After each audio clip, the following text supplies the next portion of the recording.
Well, as Hurricane Florence is pummeling the southeast coast, some are arguing that climate change is causing storms just like Florence to intensify. Bill Nye, the science guy, he is joining me from our LA bureau. Bill, it's good to talk with you again, and I want to get right to it with you because how and if climate change is playing a role here, talk about the consequences of that, and does it specifically affect hurricanes? Well, everybody, here's the reason that we tie these storms to the general idea of climate change, is the ocean is warmer than it's ever been, since it's been measured by humans. And when you get that much seawater, people are talking about 10 trillion gallons of water. A gallon's not that big a thing, but when you have 10 trillion of them, it's quite a bit. We're talking about quadrillions of wattsec, quadrillions of joules of heat. That comes from decades of keeping the ocean warmer than it would be without human activity. Now, everybody, as we like to say, it's very difficult to tie any one storm to the big picture of climate change, but this is absolutely consistent. The fires in California are absolutely consistent with models of climate change. Now, when I come on these shows, and I'm delighted to be here, and thank you, people are happy when it's a prop bit, when I have props to show. Well, today's props are books.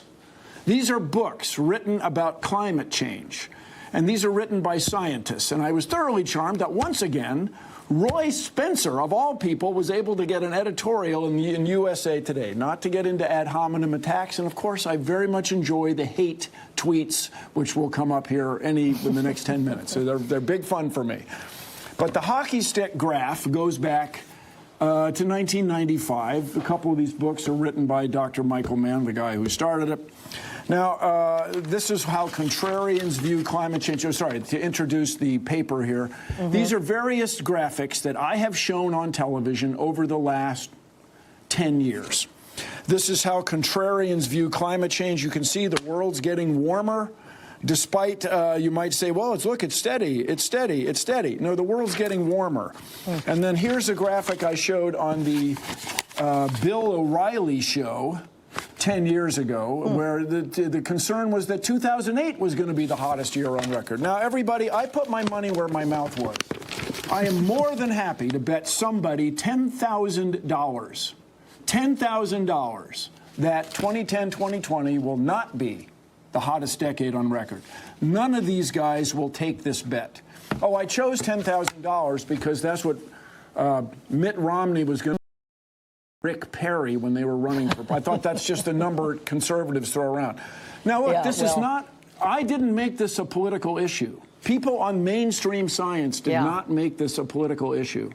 Look, I'm not going to take that bet because I'm of the belief that we have not seen the hottest year on record. And you know, every year you think it is going to be and it's not going to be. But so then you're saying that these storms that we are seeing, that they are actually getting either larger or stronger, more powerful than we saw 10, 20 and further back years ago? Let's go back. Let's see, when you start picking any one storm, that's when the contrarians start cherry-picking data. Okay, then let's talk broad. The bigger picture. Broad context. So well, broad context, the world's getting warmer, and fires out west, dead trees in Montana because the pine bark beetle can survive the winter. And if you're a farmer in the heartland, look, I've got a lot of people, my family has a lot of people in the South, I get it. Well, if you're a farmer here in the breadbasket of North America in the Midwest, you know the parasites, the pests, are showing up earlier and sticking around later, and that costs you money. You got to have more inputs and pesticides, herbicides, and other selective tilling, and all. You got to do all that because the world is just a little bit warmer. Now, you guys, I'm from the U.S. This is where I was born. I can't help it.